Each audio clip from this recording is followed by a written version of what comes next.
there's pictures of people in the streets of Venezuela making crafts and art out of their own currency because it's so devalued that it's not worth much more than just any normal piece of paper.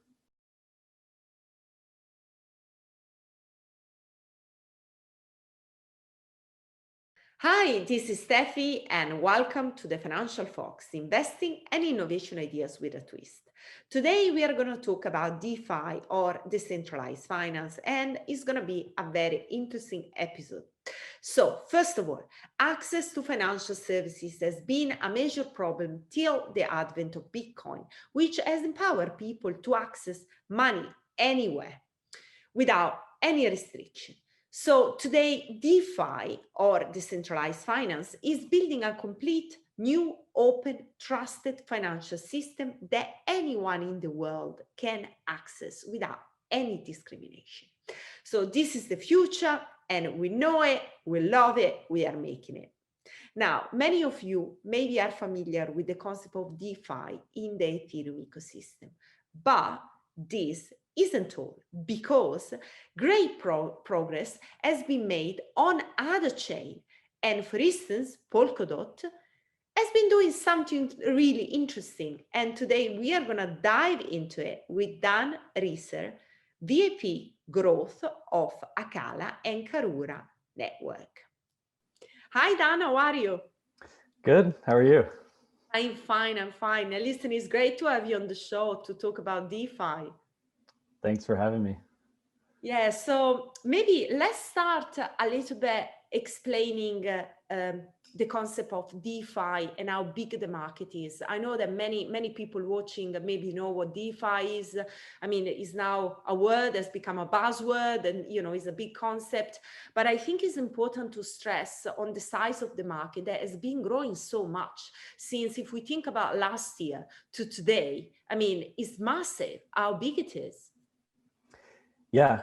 DeFi, I think since last summer, which people have called DeFi summer, has grown to around, I think at the peak was around 60 or 70 billion or so across what DeFi Pulse tracks. So the market size to me is really long-term is as big as the financial market is today globally, because there's so many people around the world who need access to the financial system who have just been left out due to identification or their local government or other reasons. So for people like me, I'm originally from the US, so I've had that perspective, and then I've since moved to Brazil around 5 months ago. So I've gotten a totally different perspective living down there with, a different currency, a different government, and just things work a little bit differently. And I see a need for people there to plug into this new financial system. Whereas in the US, with like the global reserve currency being the dollar, there's a bit of advantages being somebody who lives in the US and has access to that financial system and making that as their currency they make at work every day. So yeah, because of this, I see just so much potential in the future of DeFi. Yeah, it is interesting. So you basically see a bit quicker pickup in developing countries. Yeah, I mean, there's plenty of examples. I actually just did a presentation last week for people who were like brand new to crypto. So I just dove into a few of these examples. Like Zimbabwe is one where, according to the principles of money, having money as a unit of account. So if you denominate prices in, I don't know the name of their currency, but the Zimbabwe version of the dollar, they actually no longer in Zimbabwe denominate their prices in their own currency. They denominate prices in dollars. So according to one of the most recent definitions of what money is, their money no longer qualifies as money because it's not the unit of account in Zimbabwe. Another example, a couple in South America, Venezuela, there's pictures of people in the streets of Venezuela making crafts and art out of their own currency because it's so devalued that it's not worth much more than just any normal piece of paper. This is due to inflation, different government regimes over time. Same things happening in Argentina as well. Wow, yeah, this is really interesting time though. So let's go back to DeFi. I think many people maybe are more familiar with the concept of DeFi in Ethereum. So when they think about DeFi, they think straight away, right, Ethereum ecosystem. Where what I want to discuss today is that DeFi is not just Ethereum, but DeFi is many other chain. And what you're doing in the Polkadot Kusama ecosystem is actually quite interesting. So then we can go into that a little bit more deeper. But I think it is a very important point to make. So do you maybe want to explain that and what Polkadot is doing about DeFi? Yeah, definitely. So we as the Polkadot ecosystem, as well as other ecosystems, have a benefit in coming into DeFi now in 2021, after all the phenomenal work that the Ethereum ecosystem has done over the past 7-8 years since the network started. So there are plenty of concepts that have been tried and tested and really confirmed in the Ethereum ecosystem that now people building on more kind of next generation platforms can take, improve upon, and continue to build upon. So people like Aave and Compound and Uniswap and Maker in the Ethereum ecosystem have really been the pioneers of what DeFi is and means to all of us. And then now you've had developers like Gavin Wood create these new ecosystems that are just barely getting started. So Gavin was one of the founders of Ethereum back in the day with Vitalik. He took the white paper that Vitalik wrote, and then he created the Ethereum virtual machine, and he invented the Solidity programming language. So he was the one to really put a lot of work into actually hands-on coding of Ethereum back in the day. And then around 2016 or so, he decided to take on his own project, build Polkadot. And that was built over the course of four or so years leading up to the launch in 2020 last year. And now, as of last week, the first parachain launching in the Polkadot and Kusama ecosystem. Can I stop you here, Dan? Yeah. So what he was trying to address when he launch Polkadot. So coming from Ethereum, knowing everything about it, probably thought something is not going to work. I'm going to do it better, or I'm going to do something that, is going to bring us to a step forward. Which are the point that he was trying to make better, to address? Yeah, I've kind of boiled it down to actually 6 key points. So number one is interoperability between multiple blockchains that are all connected in one universe. Whereas Bitcoin and Ethereum have been these single isolated chains that have done a lot on one chain, but imagine what you can do with 100 or more blockchains connected together. Number 2 is customization. So Gavin created another framework, which is for building entire blockchains. This is called Substrate. The more you get into Polkadot and Kusama, you'll hear a lot about this word substrate. And it's basically like the software development kit for building Polkadot compatible blockchains. What this allows teams to do is customize blockchains for specific use cases instead of using one generic blockchain to try to do everything. Another one is scalability. So the more blockchains that are connected together, which we call parachains, the more scalable we can get. So the research team at Web3, when I was making a slide deck last year, it was around 167,000 transactions per second is the theoretical max that we could see, but we'll have to see what this actually turns out to be once all these parachains begin launching into reality. Just to quickly go through the other ones. So on-chain governance is another one. So instead of the original founder or group of 5 founders, for example, making all the decisions and trying to do things with off-chain governance through forums or phone calls, Polkadot and Kusama are both governed on-chain. So every change to the code, every deployment of treasury funds is all done on-chain. It must be voted on by a council that is elected through a voting process, which is also done on-chain with tokens. Okay. Is that not going to make the process slow down the process to have everything on chain?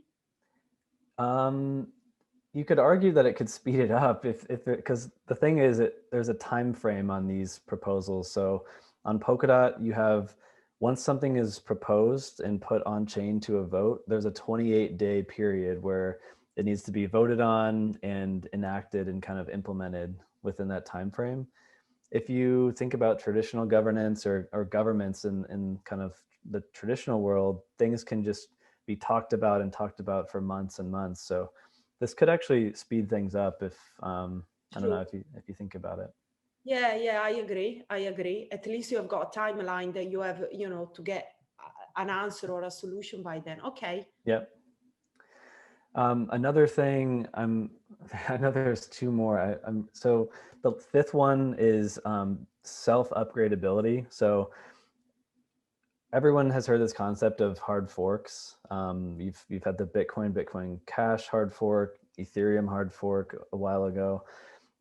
What that is just one group of people thought the chain should be upgraded to take on a certain form, and another group disagreed. So they had to fork the chain. The way that Polkadot and Kusama work is we can upgrade chains without forks. So Polkadot itself has already been upgraded, I would have to guess 20 or more times since the launch last year. So if you think about one chain like Ethereum that's been the same since launch, and Yeah, another that has upgraded 20 plus times in a year, yeah. the speed at which we will be able to innovate is just, oh, it's just not even comparable, really. So that's an underappreciated feature for Polkadot itself, and then every parachain that's using Substrate can do the same thing. So these layer one blockchains like Acala, where I'm currently working, we can upgrade our chain on a constant basis as well, as long as it's approved on chain. Yeah, this is a massive thing, because if we think about Ethereum now going on an upgrade, it's just going to be a really big problem for them to move all the liquidity. It becomes a big deal where, something like that you can upgrade constantly. I think Yeah. that's great. So, right. So the last one. So we mentioned about, did we mention cross-chain communication? Yes. Yeah, we did. uh, Yep. interoperability, customization for chain, governance on chain. Oh, security. I think that's the Yep. Exactly. Yeah. So security, Polkadot introduces. We're kind of taking this proof of stake concept, and what we're able to do as Polkadot is they have this whole set of validators. I think now it's around 200 or 300 validators that are helping secure the network. And that network security level is up to whatever Polkadot's market cap is. It's, I think, currently maybe 30 billion or something. So we as parachains that are trying to plug into this network, we plug in and it's like plug and play security, because we don't have to recruit all these validators to secure our network. We just plug into Polkadot's. So it's very secure given the robustness of Polkadot's network and validator network. Versus a common question is like, what's the difference between Polkadot and Cosmos? With Cosmos, they have great tech. There's great teams building in Cosmos, but every one of those teams had a lot of work to do to actually go out and recruit their own validator set. So they had to recruit those validators, educate those validators on how to run that software, and then those validators had to go out and recruit millions and potentially billions of dollars to make the network secure. So it's a lot more work on the development teams instead of Polkadot, where we can focus on building our products and not have to worry about security. Okay, okay. Right. So you mentioned Polkadot a few times, and then we have Kusama. So let's make clear what is Polkadot, what is Kusama, and how they can work together. Yeah. So traditionally in blockchain and even before blockchain, you would always build and test on a test net. And then the second step and final step would be launching on mainnet. So let's say, for example, when MakerDAO launched on Ethereum a while ago, they would build and test Maker on testnet. No real value there, so they didn't know exactly how it would turn out in reality with hundreds of millions of dollars in value running through their protocols or their products. And then launch on mainnet.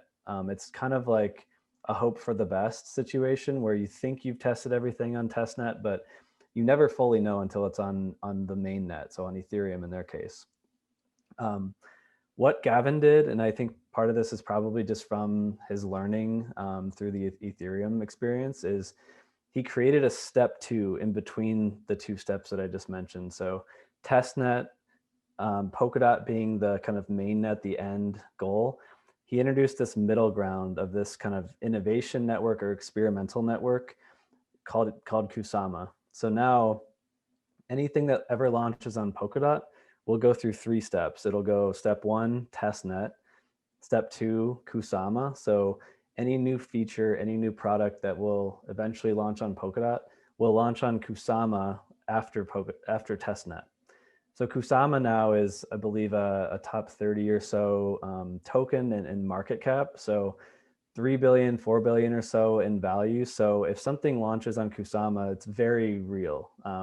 Whether it's a product or a new parachain launching, it's a real product, and you can see how things work in reality with real value.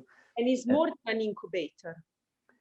Yeah, I was thinking about it. Testnet, you can call it an incubator, and then there is then after Kusama, and then finally Polkadot.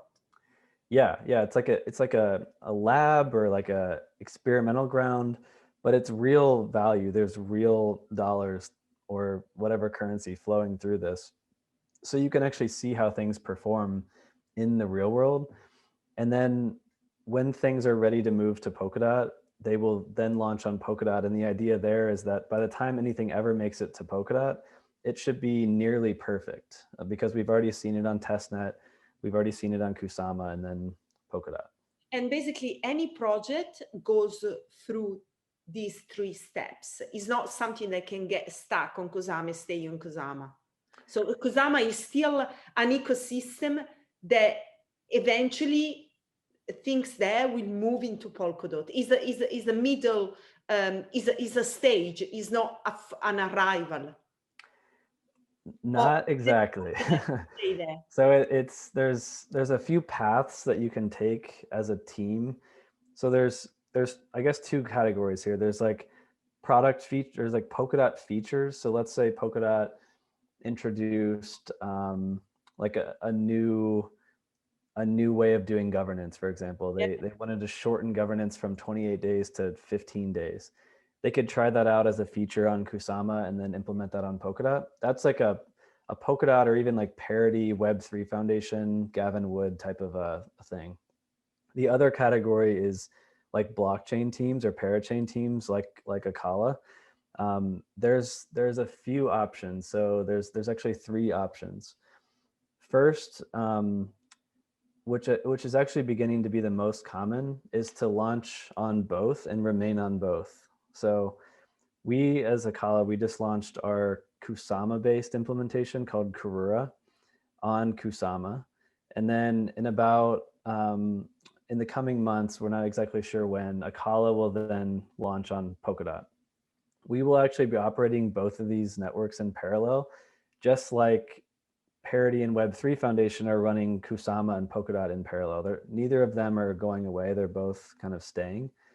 Okay. So what that allows us to do is the same concept of what I just explained for Polkadot and Kusama, because for Acala, this is going to be our, we're already working with like fintech companies. It needs to be high grade bank level security. Okay. This is kind of like the primary network that we've built since the beginning. And then Karura is our experimental ground. It's our kind of our lab where we can test out new DeFi features or riskier financial parameters within our DEX or stablecoin, for example. So that the innovation arm, basically. Exactly, yeah. So we'll have our test net for non-value bearing testing. Yeah. Then we'll have Karura where we can launch new products. We can even have like different collaterals, for example, with our stablecoin. We can test out riskier financial parameters. And then based on what we see on Karura, then we can implement what we want on Acala based on that learning. Okay, so you mentioned the word security. What I want to understand is Kusama going to be or is less secure as a chain than Polkadot? So if we are doing innovation, what that is going to trigger in terms of risks. Yeah. So Kusama actually now is quite secure. When you rate security based on market cap, really, because when it comes down to it, to essentially like take over one of these networks or to hack one of these networks like Kusama or like Polkadot, because of the way proof of stake works, there's probably people who could explain this much better than me, but you need a lot of value in comparison to the actual market cap of that network itself. I believe it's 66 or 67% for a proof of stake network. And there's of course the 51% attacks on other types of networks, but you need essentially like tens of billions of dollars in value to be able to take over one of these networks. So the bigger the market cap is, the higher the security is of the network. So just based on that assumption, Polkadot is about 10 times the size of Kusama. So from a market cap point of view, it's about 10 times more secure.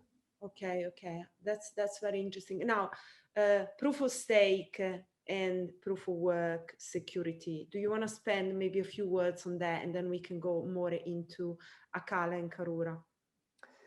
I think what I just mentioned is pretty much the extent of my knowledge on exactly how like a hack would work on proof of work or proof of stake network. It's really based on the percentage of the network that you're able to accumulate in wealth. But there's also some economics built into these proof of stake networks to disincentivize people from even wanting to take over the network, because if you're spending 10, 20 billion dollars to take down a network, but you own those tokens anyway, then why would you want to do that in the first place?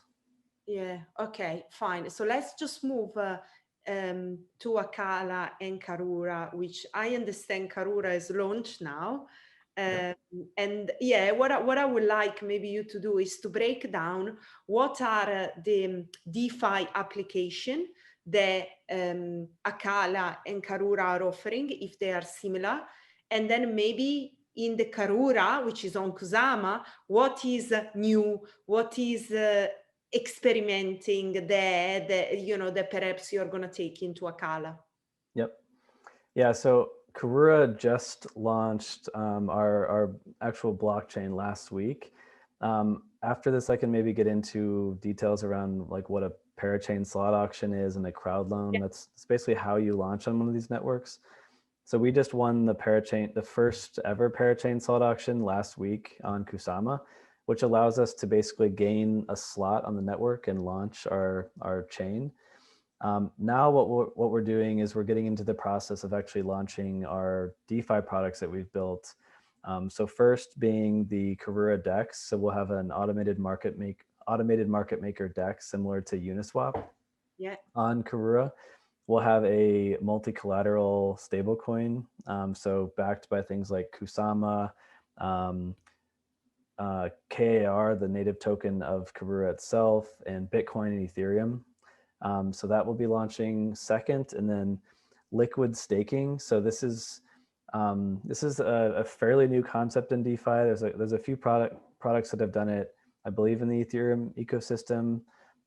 But what this is it basically allows people staking their KSM to get a liquid receipt for their staked token. So right now in the Kusama ecosystem, there's billions of dollars staked that people are earning roughly 15% staking interest on those assets. But when you stake, you have to basically lock the KSM. So right now, if you're staking KSM, it's locked, you're earning your 15%, but those tokens can't be used for anything. They're stuck. So what will happen when our liquid staking goes live on Karura? People who want to stake in this product would essentially unstake from wherever they're staking currently, and then stake within Karura, which is ultimately just staking their KSM, and then they would get something called LKSM. It's a liquid token that represents the staked asset. So okay, go on, because I'm just making the comparison to Ethereum, which is the same. I stake, let's say on Aave, some USDC, and then my USDC, they are there. I can't do anything else. But maybe I'm earning some Aave, let's say. Where here you're saying you stake, but Kusama token, but you get a liquidity token. Yeah, exactly. Okay, go on. That's interesting. And it's pretty cool because that token, the LKSM, is like a receipt for your staked assets. So those staked KSM will continue to earn the 15%, I'm just estimating. And as those tokens earn their interest, the balance of your LKSM will actually always be increasing because your underlying staked assets are earning interest. So if I stake 10 KSM and I get 10 LKSM in return, then the next day I'll have a little bit more in interest because it's reflecting how much the underlying KSM is actually earning. So the LKSM is adding KSM in staked? The LKSM is just a representation of the receipt, okay, of what your KSM has earned. So whatever you staked in the beginning. So that will kind of like, I don't know if you've seen like what Coinbase's staking looks like, where they have this little ticker and it's always going up. It's showing you what you're making even by the second. It's similar to that. It'll always be increasing because your underlying KSM is earning. okay. And then, so what that allows you to do is then you can take the LKSM while your KSM is earning rewards, then you can take your LKSM and use that within other DeFi applications. So you could take the LKSM and you could provide liquidity to a pair in the DEX, for example. You could have like an LKSM KUSD pair, like our stablecoin. Yeah. So you could go provide liquidity in the DEX and then earn LP rewards from the DEX for doing that with the LKSM. Or you could take the LKSM and you could take out a loan for KUSD using LKSM as a collateral. So basically they will work like a KSM. They will work. Exactly. Yeah. Yeah. Okay. Right. Interesting. And okay, go on. Yeah. Or if someone's like ultra long on KSM and they think the market's going to go up, you could essentially double dip by staking your KSM, getting LKSM, and then purchasing more KSM through that loan that you took out for the KUSD. So it's a way to leverage as well if people wanted to. Okay. Okay. So. And this is gonna this specific app is gonna be into the Acala. This will be on Karura, so it'll be apps. It's in Karura, but it will be in the Acala as well with Polkadot. Same thing, exactly, yeah. So this will be apps.karura.network, which is the application site, and all of this that I mentioned. So the LKSM is centered around KSM token. KUSD is backed by things like KSM as collateral, and that's Karura. What Acala is doing is ultimately the same types of products, but centered around DOT instead of KSM. So the AUSD, the Acala dollar, is one of the collaterals behind that is DOT. And then the liquid staking on Acala will be for DOT. So LDOT will be the staking derivative over there. And that's already being implemented in some interesting ways as well. Speaking of Compound from the Ethereum ecosystem, we've been working with them for quite a while on some ideas, and just recently got a grant from the Compound grants to build what they're calling a starport. So between Acala and Compound. Compound, this is a kind of an underappreciated fact that Compound, going back to what I mentioned around Substrate, Compound actually chose Substrate to build their new independent blockchain, so independent of Ethereum. Okay. So Compound's building this kind of multi-chain money market using Substrate, and we're building a starport or basically a bridge between Acala and Compound. So what that'll allow us to do is bring things like DOT and liquid DOT over to Compound to use within their money market as well. So people can come to Acala with their DOT, they can stake the DOT, get an L dot token in return and then go use that within Compound however they'd like, while their dot back in Acala is still earning interest. Yeah, So wow. it's Super pretty cool. interesting. Yeah. Do you want to spend a few words about the stable coin in the Yeah. two project? Because I think it's quite interesting, this aspect of use of stable coin. Yeah, so both networks have a stable coin. So on Acala, the stable coin will be collateralized by things like Bitcoin, Ethereum, and DOT and Yeah. ACA as well, the native token of Acala. And one thing in the beginning of the network, there will be a liquidity mining program. So you were mentioning earlier when we were getting started around these Ethereum liquidity mining programs and the difference between that and this liquid staking. So I think now you can see it's quite different. Yeah.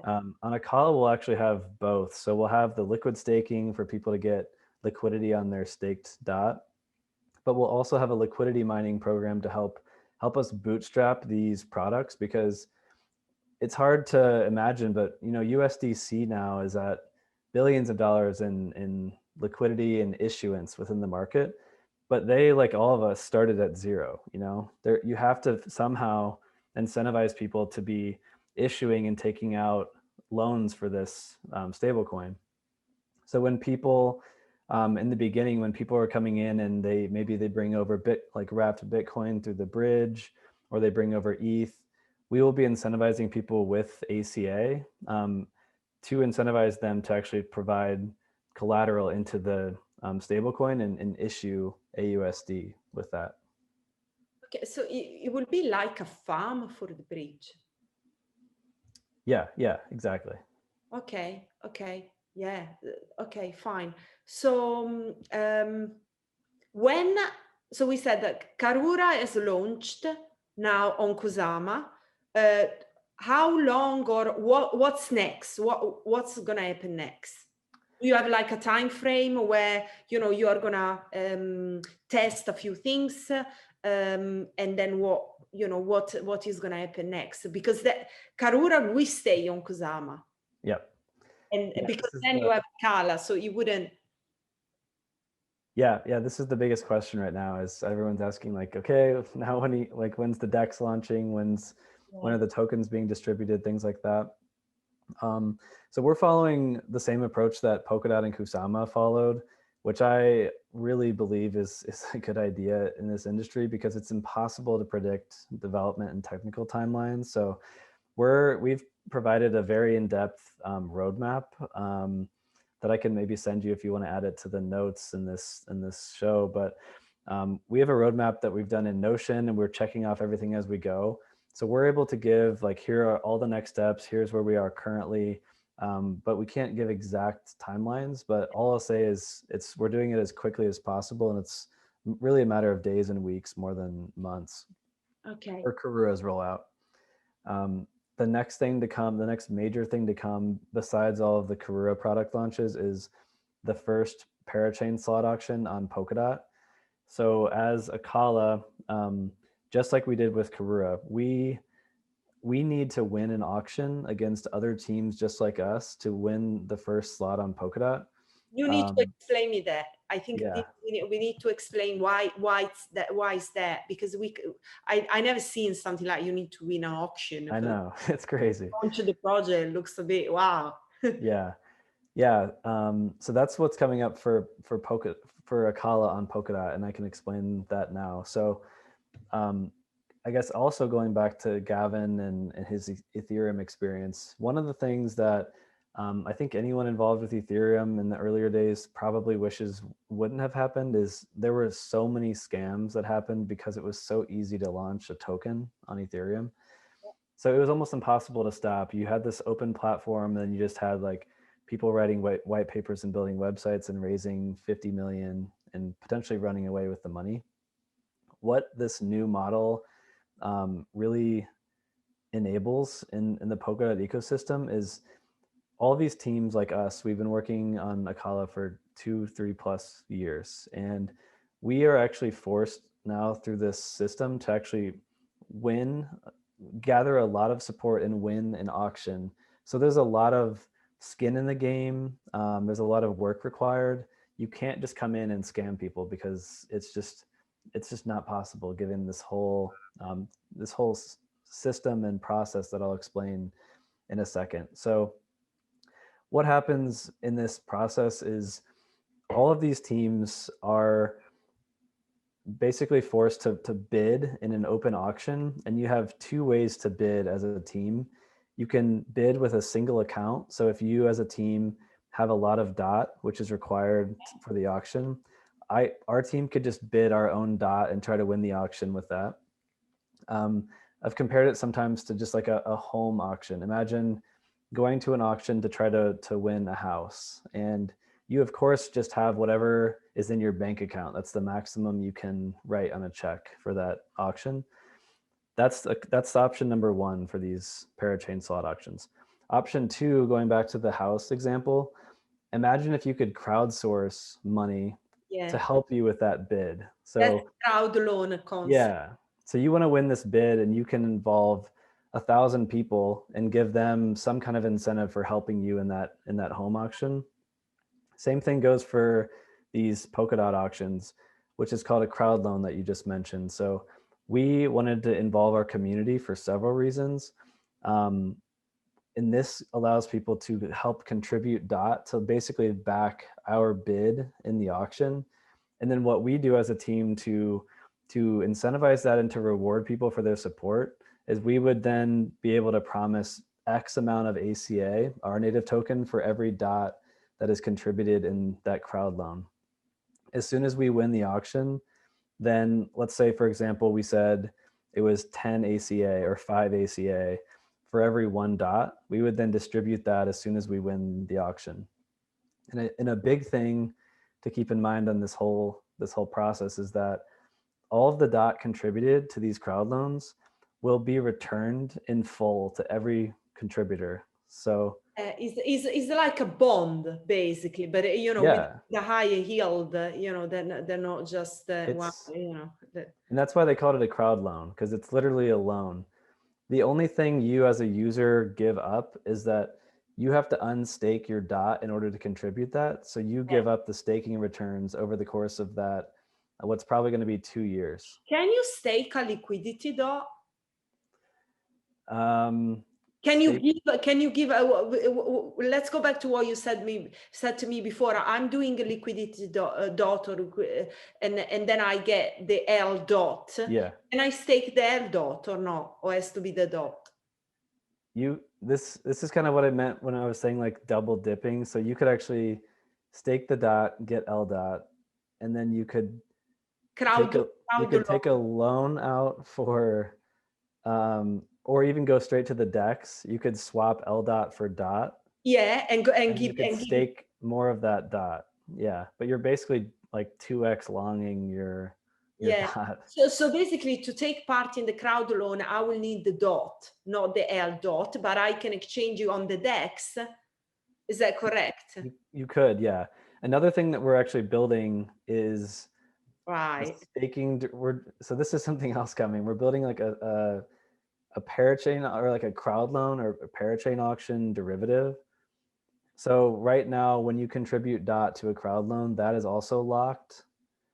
But what we're building is a way to support a team with DOT and then get a liquid version of that, which I believe is going to be called P DOT. Okay. But it's confusing. It's another product. But it is amazing because you are basically fostering innovation within the ecosystem. Okay. How long is going to take for the parachain auction? Yeah, so the Polkadot auctions, the duration hasn't been announced quite yet. On Kusama, it was a week. My guess is that it'll be maybe 2 weeks on Polkadot.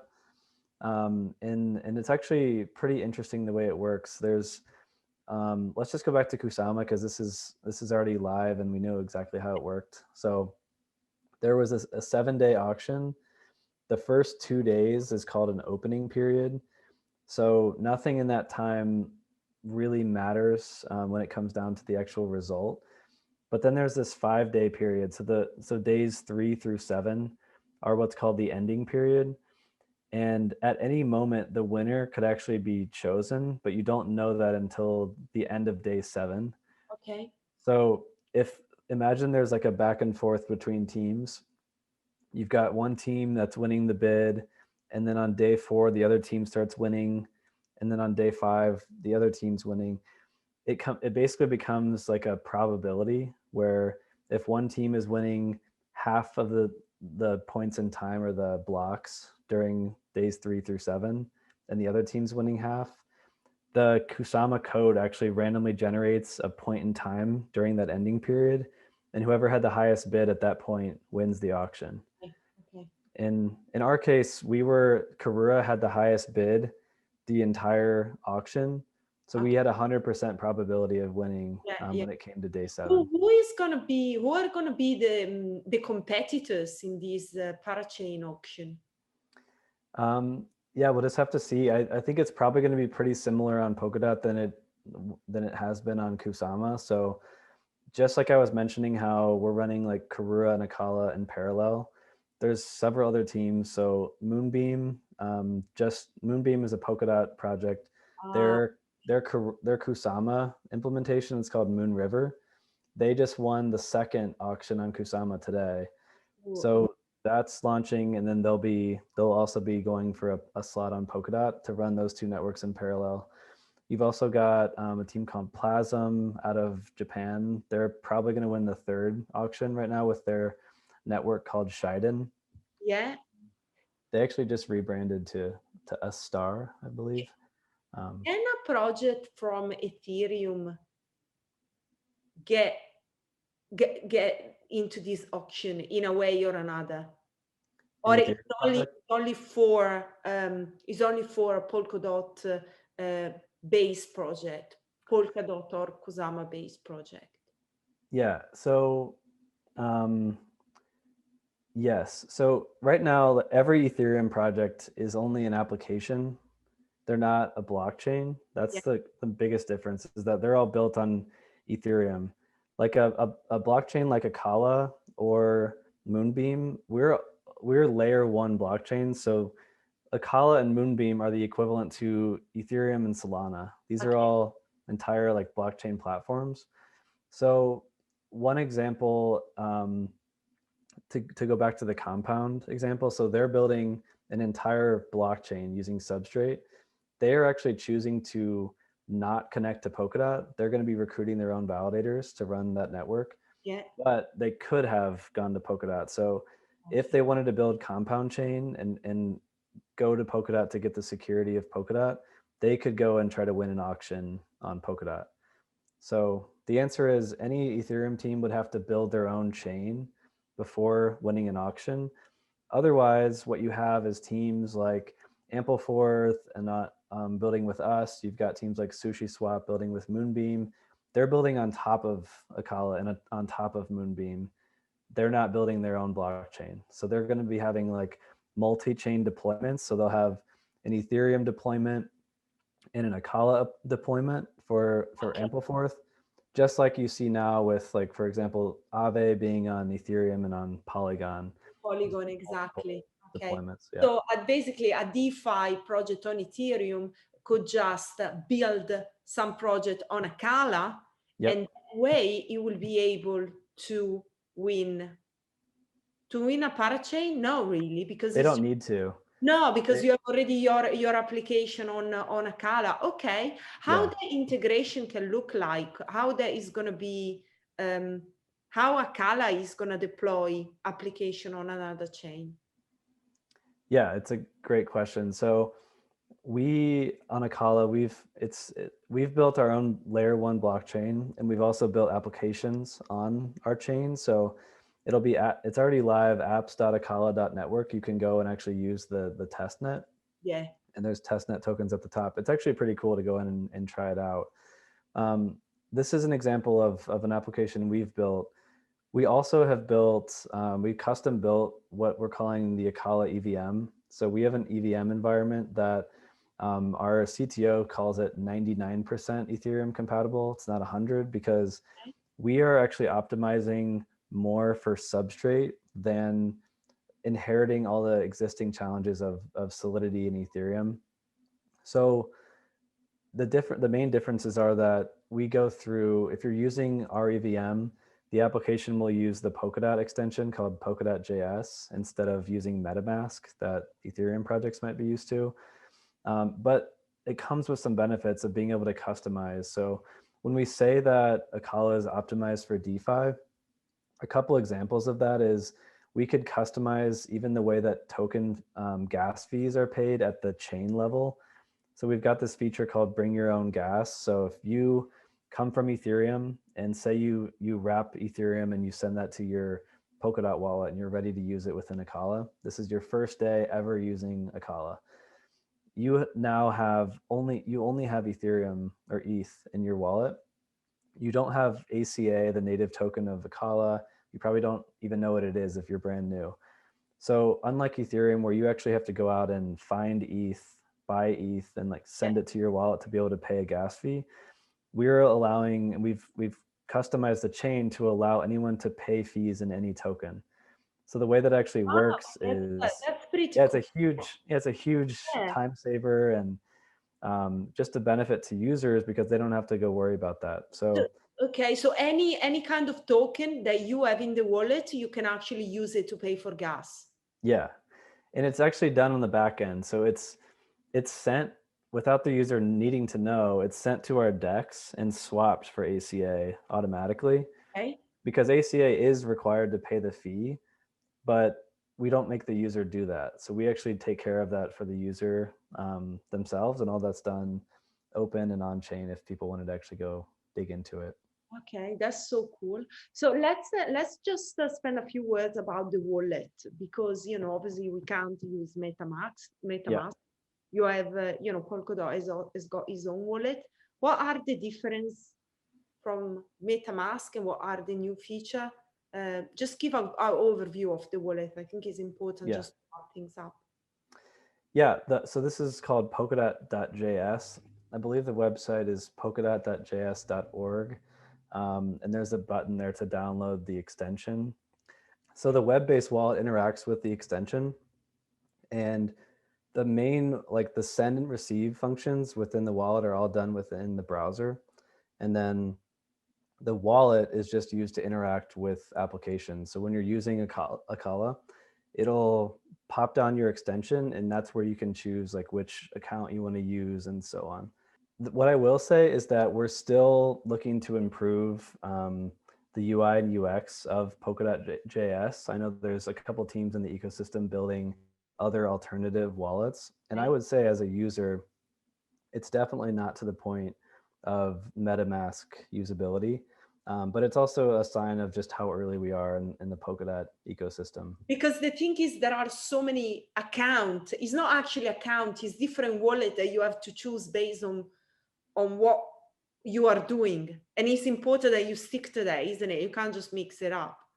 Yeah, and it is like for the developers building these wallets, it's a huge task because unlike MetaMask where you're dealing with really one network, mainly Ethereum, and now there's a couple others like Polygon, but with Polkadot, these wallets and these extensions have to be built with the foresight of having 100 or more parachains all within the same wallet. So that experience is very difficult to kind of nail because you have to allow people to switch between networks. There's videos on Acala's YouTube around how Polkadot.js works. It's very helpful to watch because the way the accounts work is actually quite different than Ethereum.